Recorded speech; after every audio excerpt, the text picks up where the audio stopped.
Ketika suami marah belum tentu karena akhlak suami itu buruk. Belum tentu. Karena apa? Boleh jadi memang kemarahannya itu terpancing oleh sikap dari istrinya. Buat suami yang kalau pulang kerja itu udah ngerasa orang paling capek sedunia. Biasanya nih sering banget nih pas suami nih kalau pulang kerja gitu ya, itu bawaannya pengennya rebahan terus gitu ya. Karena ngerasa paling capek udah kerja seharian. Laki-laki itu kawam. Dia tidak boleh punya alasan untuk istirahat. Jadi dia nggak boleh capek.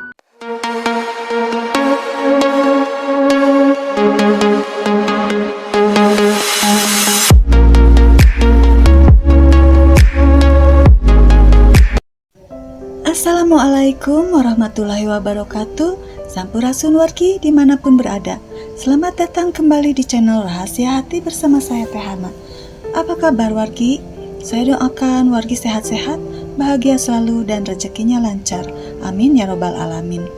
Sebelum ke video pertama, saya mohon maaf apabila wargi merasa terganggu dengan video-video yang saya tampilkan mengalami delay. Jadi audio visualnya tidak sinkron gitu. Harap wargi maklum ya, karena keterbatasan perangkat yang saya miliki. Baik wargi, saya sudah tidak sabar, kita simak video pertama. Aku gaduh solusi, badi ditampi mah. Ditampi naon sok solusina. Tapi ari do kira-kira. Rido, iya sok Rido, benar sok ngomong nih. Nya, entos aya nama kieu wae nya. Kan salila ieu teh, aku karunya ke kamu. Milarian aci sorangan. Kumaha mun aku nyanung. Ngarah kamu aya nemantuan. Milarian aci lah. Kepikiran si teteh bener teh istri nyandung menghasilkan. Buat yang gak ngerti bahasa Sunda aku translate ya. Jadi kata si teteh ini dia punya solusi karena kasihan lihat suaminya kerja nyari uang sendiri. Tapi suaminya harus ikhlas. Dia minta izin poliandri biar ada yang bantu nyari uang. Kocak sih. No ya, no. Ya udah, next video. Ini berupa pertanyaan yang mancing-mancing, ternyata banyak yang kepancing juga. Aku bacain ya wargi. Kalau tiba-tiba ada cewek kaya datang terus bilang suka sama suami kamu dan dia nawarin uang pengganti 20 miliar, kira-kira kamu pilih suami atau uang 20 miliar? 20 miliar lah, aku kasih bonus mertua dan ipar juga. Hai, jangan gitu, hai. Kualat kamu. Maaf, aku gak mau, aku pilih suami saja. Suami kamu baik berarti, pasti suami kamu baik. Iya Dita, alhamdulillah buat kamu ya. Ada lagi nih, kata Nyis, gak usah 20M, 2M pun aku lepas beserta mertua dan ipar-ipar sekalian. Waduh, gak ikut-ikut. Jangankan 20M 500 juta juga dilepas. 20M lah, no ambil aja suamiku. Banyak yang milih 20M dan mengikhlaskan suaminya. Segitu banyakkah wanita yang kecewa dengan suaminya? Iya ya, dari 686 komentar banyak yang kepancing. Ada yang bilang dia tidak mau pergi karena bajunya belum saya lepas. Oke baik, sekarang sudah saya lepas ya. Tuh, dia sudah tidak memakai baju, saya tidak mengikatnya dan saya tidak memeganginya. Dan saya akan meninggalkannya di sini. Saya tidak memanggilnya ya. Saya akan pergi saja untuk pulang.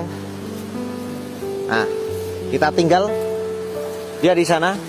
Nah, tapi bisa dilihat dia langsung mengejar saya, mengikuti saya. Tuh. Jadi poinnya, kalau dia ini sudah nyaman, biar bagaimanapun dia tidak akan pergi teman-teman. Tapi kalau dia tidak nyaman, biar mau dipertahankan seperti apapun, akhirnya dia akan pergi juga. Anjay. Mantap abangku, sampai 7.000 komentar. Ini bukan tentang berang-berang, tapi tentang siapa yang bisa buat dia nyaman, maka dialah pemenangnya. Betul. Apalagi seorang istri, kalau sudah nyaman, pasti nurut apa kata Pak Su, dan tidak akan mudah berpaling. Ketika suami marah belum tentu karena akhlak suami itu buruk. Belum tentu. Karena apa? Boleh jadi memang kemarahannya itu terpancing oleh sikap dari istrinya. Maka terkadang istri ini juga perlu paham, ketika suamimu marah belum tentu karena dia yang buruk, boleh jadi memang karena pancingan sikap yang kurang baik yang dilakukan oleh istri di hadapan suami. Contoh, hari yang pertama seorang suami mengatakan, besok aku berangkat kantor pagi, tolong pakaianku disiapkan lebih pagi. Jadi tolong disiapkan lebih awal dibanding sebelumnya. Ternyata ketika suami selesai mandi, dilihat di kamar pakaiannya belum tersedia. Ya. Coba lihat, suami sudah ngomong ya kan malam harinya. Ini contoh saja. Sudah hari pertama suami bilang, mungkin istriku capek. Kemudian dia ngomong pada kali yang kedua, besok jadwal kantorku sama seperti kemarin, lebih pagi. Tolong disiapkan pakaianku lebih awal dari biasanya. Ada meeting. Kan? Pada hari yang kedua, ternyata apa yang dilakukan oleh istri sama persis seperti hari yang pertama. Kesalahan dia di hari yang pertama, yang kali itu suami masih bisa bersabar, itu tidak menjadikan dia mengambil pelajaran. Akhirnya pada hari yang kedua suami mulai merasa dalam hati, jadi sabarnya ini mulai lebih berat dibanding hari pertama. Jadi toleransinya mulai semakin menipis. Itulah artinya jangan mengganggu orang lain berkali-kali. Boleh jadi yang sekali Anda ditoleransi, yang kedua ditoleransi, yang ketiga mungkin orang menganggap Anda orang yang tidak bisa belajar. Maaf nih ya, kalau yang diperhatikan hanya kesalahan istri, kedua nih, ketiga nih, pasti Pak Su akan kesal, kemudian marah tanpa disadari keluar kata-kata yang menyakiti istri, sehingga menilai istri tidak mau belajar. Itu tidak menyelesaikan masalah, justru akan memperkeruh keadaan. Di situasi seperti ini, seharusnya Pak Su belajar lebih sabar dan lebih bijak. Coba sekarang dirubah, perhatikan berapa banyak pekerjaan rumah tangga yang sudah istri lakukan. Apakah istri mengeluh?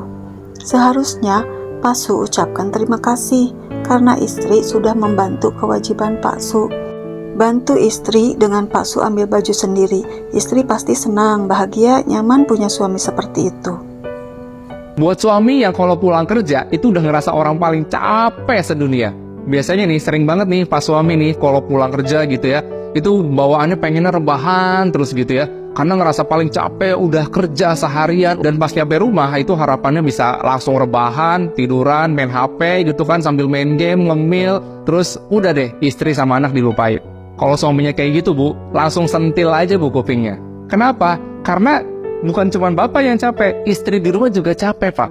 Istri juga kan seharian nemenin anak, beres rumah yang gak beres-beres gitu ya, karena anak suka main yang lari-larian, berantakin lagi, udah dirapihin, berantakin lagi, belum masak, belum belanja, belum ngurusin ini itu, segala macam perintilan yang bapak juga mungkin gak tahu. Itu kan capek Pak ngurusin kayak gitu. Coba bapak disuruh ngurusin rumah sehari aja. Nah makanya, kadang istri kalau misalnya suaminya udah sampai rumah, itu pengen banget ditemenin. Pengen banget bisa nge-healing gitu ya, dengan ngobrol mungkin, atau dengan diajak makan keluar, atau mungkin dibeliin teh pucuk gitu ya. Intinya pengen ditemenin Pak. Belum lagi anak bapak yang dari siang udah nungguin bapaknya pulang buat main kuda-kudaan sama bapak. Dan kalau misalnya anak ngeliat bapak pas sampai rumah itu cuman rebahan, main handphone gitu ya, nggak ngajak main anak, itu lama-lama anak bisa nggak deket sama bapak. Udahlah pagi main HP gitu ya sebelum kerja, udah gitu terus ditinggal kerja, pas sampai rumah juga main HP lagi, anak jadi nggak deket sama bapak. Nah makanya kalau misalnya sampai rumah, udah Pak, taruh handphonenya, bapak senderan di kursi, ajak ngobrol istri, mungkin ajak ngobrol anak tadi di sekolah udah ngapain aja, ajak main, temenin main Pak, nggak harus bapak yang mainin, temenin aja duduk di sampingnya, itu anak juga udah seneng Pak. Jadi kalau sampai rumah, langsung taruh HP-nya ya Pak. Udah Pak, nggak usah mikirin HP, HP-nya tetap akan ada WA-nya kok, tetap akan ada sosmednya kok, nggak akan hilang. Nah, sikap Pak Su seperti ini sama dengan Pak Su sedang membangun dinding pemisah antara Pak Su dengan anak istri. Pada akhirnya mereka akan terbiasa tanpa Pak Su. Apabila kemudian Pak Su merasa tidak dihargai, merasa capek sendiri, istri hanya minta uang saja tapi ogah-ogahan melayani Pak Su, pasti ini salah satu penyebabnya. Pak Su yang asik sendiri dengan hobi Pak Su, dengan teman-teman Pak Su, dengan alasan perlu hiburan karena sudah lelah bekerja. Coba Pak Su ingat ketika istri minta waktu Pak Su untuk keluarga, tapi Pak Su abaikan malah ngata-ngatain. Pak Su lupa atau tidak paham tujuan menikah itu membangun rumah tangga, dan itu kewajiban Pak Su. Kalau Pak Su merasa sudah berkorban dengan mendirikan pernikahan, lambat laun akan hancur. Kalau Pak Su merasa sudah cukup dengan memberi uang, maka sebatas itu anak istri membutuhkan Pak Su. Bukan tidak boleh, tapi Pak Su harus lebih bijak mana yang harus diprioritaskan. Laki-laki itu kawam, dia tidak boleh punya alasan untuk istirahat. Jadi dia nggak boleh capek. Dia nggak boleh bilang, aku udah kerja, sekarang kamu urus anak. Nggak bisa. Lu kerja, lu urus anak. Iya. Aku udah capek, aku mau tidur, aku mau istirahat, jangan ajak ngobrol. Nggak, lu kerja dan lu ngajak ngobrol. Iya, lu adalah pilarnya. Lu pilarnya. Lu nggak bisa capek. Lu laki-laki. Ar-rijalu qawwamuna 'alan nisa, kamu pilar bagi perempuan, atau bahasa kerennya supporter perempuan. Tapi orang-orang muslim sekarang mengartikan qawwam seperti apa, Mas? Pemimpin. Laki-laki adalah pemimpin wanita. Berapa kali kita dengar kayak gitu? Iya benar. Guys, sebelum di titik pemimpin, lu harus tahu qawwam itu adalah pilar. Artinya sesuatu yang senantiasa berdiri untuk ngelindungin yang lain gitu maksudnya. Kalau lu nggak berdiri, yang lain rubuh gitu maksudnya. Iya. Itu yang pertama. Yang kedua adalah benteng. Itu artinya qawwam, perlindungan terhadap perempuan. Artinya lagi terus apa? Supporter. Dia provide kepada perempuan. Setelah itu baru pemimpin. Iya. Salah satu yang menjadi tonggak adalah berarti ini juga mungkin ini ya untuk urusan mental. Iya. Betul. Dialah yang mentalnya boleh panik. Iya, nggak boleh panik, nggak boleh. Bukan nggak boleh ya, mungkin semua orang wajar manusiawi untuk panik, tapi dia diharapkan untuk jadi yang paling kukuh gitu. Kalau lu panik, istri lu gimana? Iya betul, itu dia kan. Jelas ya, laki-laki harus paham ini. Ini tugas ibu, kasih paham pada anak laki-laki ibu, supaya jadi laki-laki tangguh, kuat, bertanggung jawab. Tangan ibu ikut andil atas baik buruknya rumah tangga anak cucu ke depannya. Jangan ibu menciptakan anak laki-laki yang abuse, patriarki, dan NPD. Sayangi anak dengan ilmu yang bermanfaat, maka tidak salah apabila surga ada di telapak kaki ibu, karena ibu sudah mengantarkan anak-anak ibu ke jalan menuju surga. Baik wargi, selanjutnya ini ada caption, hisab seorang suami. Hisab seorang suami yang paling pedih di akhirat kelak bukan tentang ibadahnya, melainkan tentang kewajibannya kepada istrinya, tentang nafkah lahir dan batinnya, nafkah yang ditahan, nafkah yang tak dicukupi, padahal suami mampu, kata-kata yang tidak dijaga, dan sikapnya yang membuat istrinya terluka. Tangisan istri yang selama ini dia remehkan bisa menjadi hisab yang paling berat di akhirat. Kita baca komenannya dulu ya. Aku nikah udah mau 2 tahun, sejak nikah sampai sekarang aku selalu nahan kekecewaan terhadap suami dan keluarga suami, tapi aku cukup kelihatan baik-baik saja setiap hari. Ini ada akun namanya aku tanpa profil. Dia nanya, mana dasar dalilnya? Aku ini usianya berapa ya? Usia bukan jaminan kedewasaan seseorang kan ya? Kalau sudah dewasa, harusnya paham bahwa menikahi perempuan itu untuk dipertanggungjawabkan dunia akhirat. Dan kalau laki-laki yang paham, pasti akan berpikir 2-3 kali untuk poligami. Karena 1 tetes saja air mata istri akan diminta pertanggungjawabannya. Nafkah lahir itu sama dengan dunia, sedangkan nafkah batin sama dengan akhirat. Ingat, bukan sekedar hubungan intim. Dan ada mungkin juga banyak laki-laki yang sudah memberi nafkah lahir merasa sudah bertanggung jawab, sementara nafkah batin diabaikan. Baik wargi, khususnya buat laki-laki yang berpikir konten ini gak adil, egois, tonton video selanjutnya ya. Semoga bisa jadi pencerahan, solusi untuk permasalahan rumah tangga yang kalian hadapi. Menjadi tahu apa yang harus dilakukan untuk memiliki keluarga yang samawa ke depannya itu harus bagaimana. Tolong buka hati, lihat, dan dengarkan pakai hati ya. Wargi, video saya akhiri dulu sampai di sini. Terima kasih sudah nonton sampai akhir. Mohon maaf jika ada salah-salah kata. Apabila video ini bermanfaat, mohon dukungannya dengan menekan tombol subscribe, like, share, and comment jika ada masukan dan saran-saran supaya channel ini semakin berkembang. Jangan lupa nyalakan lonceng notifikasi supaya kita bisa berjumpa lagi. See you next video.